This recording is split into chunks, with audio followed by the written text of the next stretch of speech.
l'une des premières choses qu'il faudrait faire en France, c'est supprimer toutes ces subventions à la presse et laisser les Français décider eux-mêmes de ce qu'ils veulent lire ou pas lire. De la même façon, on peut poser la même question pour une télévision d'État. Il n'y a aucune raison dans le monde dans lequel on vit aujourd'hui, où toutes les ondes sont libres, pour qu'on ait des centaines de gens ou des milliers de gens qui travaillent dans une télévision d'État. Il n'y a pas d'information d'État, je ne vois pas pourquoi il y a une télévision d'État.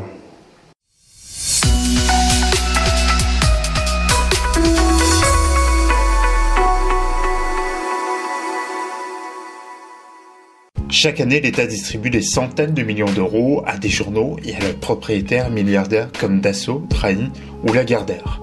En 2016, plus de 79 millions d'euros de subventions ont été distribués à la presse française. Pour vous, j'ai deux questions.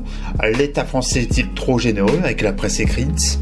Et peut-on revendiquer une quelconque liberté de la presse quand on est financé par l'État? Merci beaucoup. Ça, c'est une très bonne question. Parce que la presse, en principe, c'est le quatrième pouvoir. Vous savez, c'est ce que disent les Américains. Mais un pouvoir n'est autonome que s'il a un cash flow positif. Vous ne pouvez pas être autonome si vous devez demander de l'argent pour boucler vos fins de mois.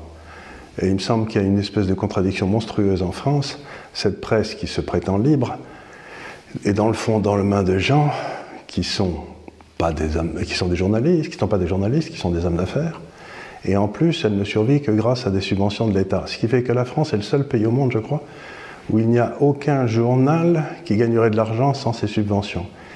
Ce qui est très étonnant, si vous voulez, en France, c'est que le seul journal qui gagne des subventions, qui gagne de l'argent sans subvention, c'est le Canard enchaîné, qui ne prend aucune publicité. Mais entre la publicité et les subventions, vous avez un vrai problème de modèle économique, parce qu'imaginez que la France, 56% du PIB, c'est l'État.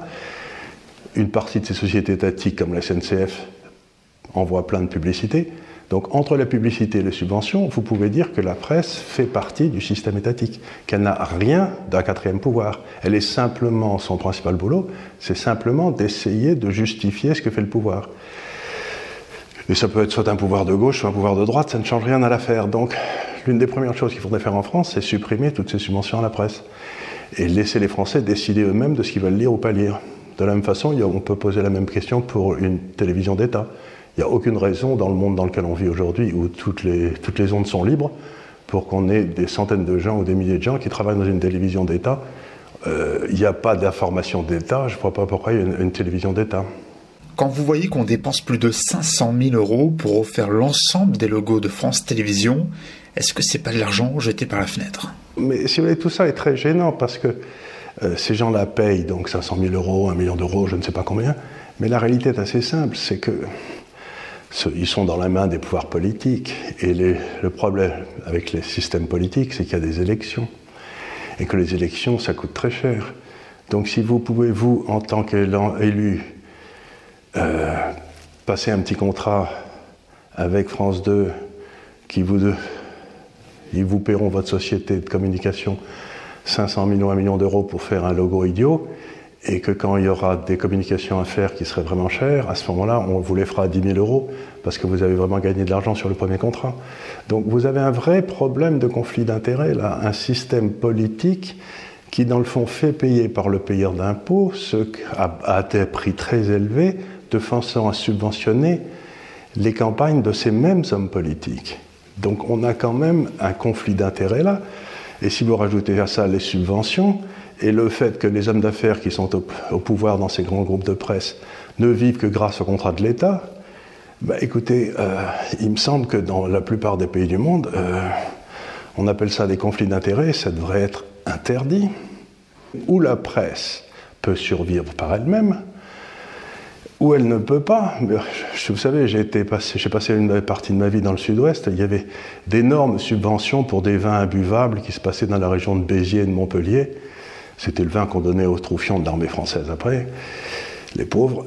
Et il y a une trentaine d'années, on a supprimé tout ça avec des cris d'horreur de tous les viticulteurs du coin. Aujourd'hui, dans tous ces coins-là, vous avez un excellent vin.